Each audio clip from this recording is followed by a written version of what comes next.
Ja tervetuloa tietokilpailuun Pelle tai Miljoona. Minä olen Pelle tai Miljoona tietokilpailun isäntä Hilkka Ahteri. Ja nyt on aika laulaa, tanssia ja kasvaa!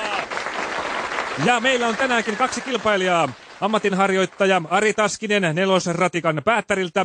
Ja toinen kilpailija on mikkeliläinen hammaslääkäri Erik Toivanen. Päivää. Kiitos, kiitos. Tänä keväänähän aiheenamme on Pelle Miljoonan kappale Moottoritie on kuuma. Ja ensimmäinen kysymys kuuluu, kuinka korkeita aallot jossain ovat? Eli kuinka korkeita? Ja ensin vastaa Erik. Ja voisitko sinä, Ari, laittaa silmät kiinni siksi aikaa, kun Erik vastaa? Joo, kyllä. Eli Erik, mikä on vastauksesi? Niin, korkeimmat tunnetut aallot mitattiin vuonna 1928, kun Krakatau tulivuori purkautui Sundasalmessa. Ja silloinhan aaltojen korkeus oli vähintään 180 metriä merenpinnasta mitattuna. Ja keskimäärin maailman merien aallonkorkeus on 5,8 metriä, eli sanotaan vähintään metri. Kiitos, Erik. Voisitko sinä nyt katsoa muualle sillä aikaa, kun Ari Taskinen vastaa? Kyllä.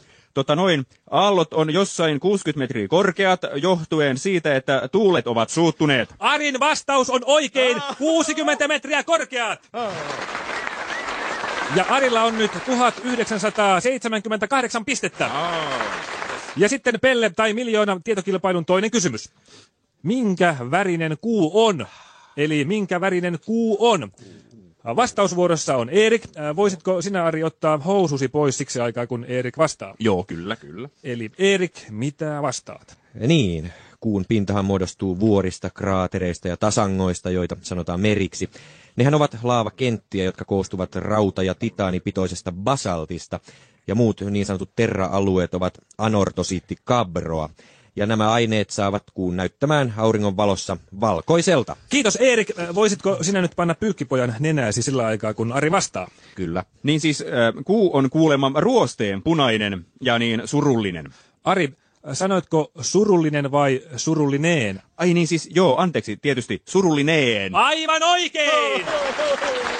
Ja nyt Arilla on 1980 pistettä! Ja sitten ratkaiseva kysymys. Se, kumpi vastaa tähän ensiksi oikein, voittaa 1 000 000 markkaa ja Pelle naamarin ja Pelle housut.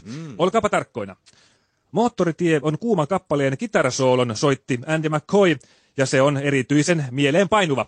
Kysymys kuuluu. Kuka käveli studion ovesta sisään, kun Andy soitti soolon kohtaa Diudi Diudi? Kari Riipinen ja Atte Blum, jotka tulivat kysymään, ovatko Helena Lindgrenin pilkkihaalarit siellä studiossa? Valitettavasti sinä, Ari, olet väärässä, sillä he kävivät bongorumpuosuuksien soiton aikana studiossa. Erik Toivanen. No, minähän se olin. Aivan oikein! Hammaslääkäri Erik Toivanen kävi juuri tuolloin tuomassa Andy McCoylle uudet tekohampaat. Erik Toivanen vastasi aivan oikein! Ja ensi kerralla Pelle tai Miljoona tietokilpailussa ovat mukana Pellavapäinen poika ja Gabriel Geellä. Ja tuolloin aiheenamme on Moottoritie on kuuma kappaleen kiertosäkeistö. Siihen asti, hei!